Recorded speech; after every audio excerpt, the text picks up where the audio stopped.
Good morning, everyone. Dr. Victoria Scarbo here, speaking to you from the Seeds of Transformation Healing Center in Wareham, Massachusetts. Today is Friday, March 4th, and the moon is in Aries all day. The Aries moon does make a conjunction to Chiron in Aries, and so we are experiencing, on a very personal level, wounds around identity, wounds around war, wounds around war, wounds around dealing with powers that are outside of our control, and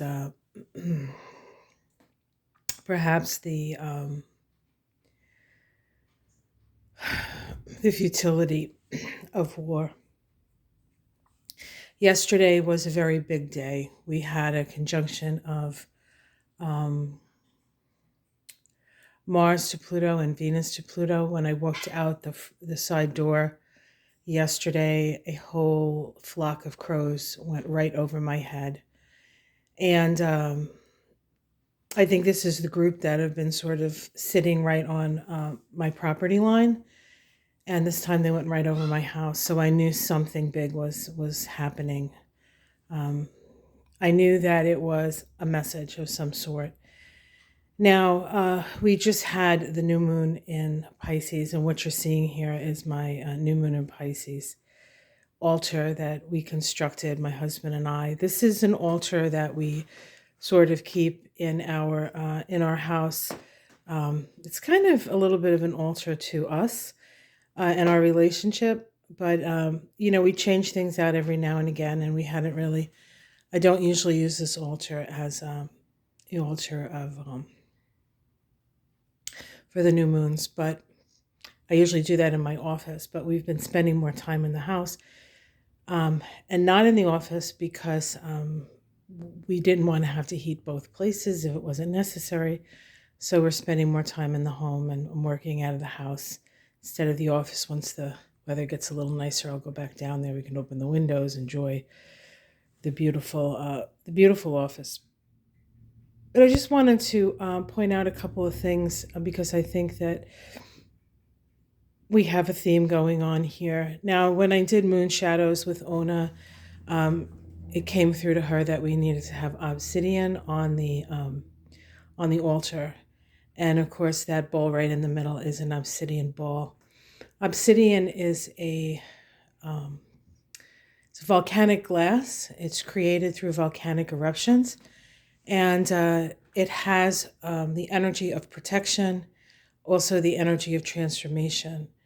And it's able to sort of move negative energy through so it doesn't get congested. And so I think that this, considering what's going on in the Ukraine, and last night or yesterday, there was an attack on a nuclear facility. When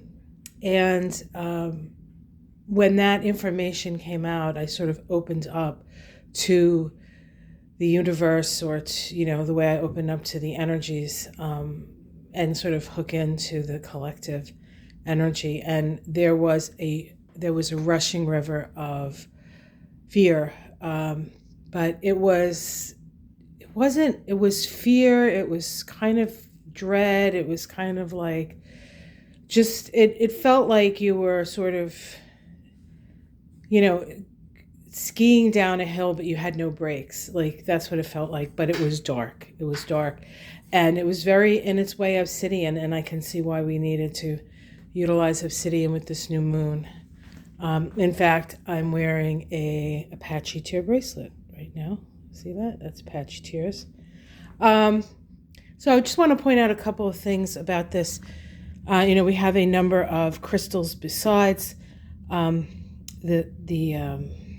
obsidian ball. Just below the obsidian ball is a special stone. I found that stone, a long time ago.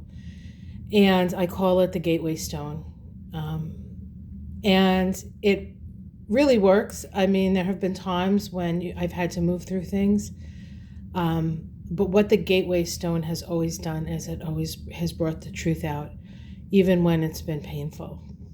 Um, and of course, this is a card that was sent to me by one of my students, Wendy. Hi, Wendy, along with those pretty green earrings. And it's just so perfect. Love and comfort and warmth.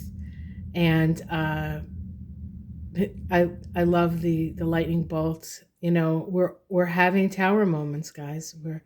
We're having these tower moments, and I think that it's important for us to realize really kind of what's being shown to us at this time. We are getting hints as to possible timelines that we can go on. And we can go down that, nuclear disaster timeline that's available to us. But also available to us is the New World flow. And that is the one that I choose to flow into. So we do have a choice as to how we're going to approach the situations we find ourselves in. And just something important to know. We do have a choice. Remember that 2022 is a choice year. It is a choice year. And are you going to choose darkness or light? Or are you going to choose life? Or are you going to choose death? Volodymyr Zelensky said that. And I think he speaks, at this point at least, for what Spirit is trying to get through to us. All right, guys, I hope you enjoyed that video. I was going to do this outside, but it's really cold. My neighbor's having some work done on their house. It's really noisy, and there isn't too much to see besides like pre-spring stuff around, which is mostly dirt and branches. And although it does have its own beauty, I thought this was a little bit more important too. That's Charlie. Charlie has something to say. Like he did the other day. He seems very, Charlie is a black cat. Oh, let me mention the horse there. So we have the black horse there.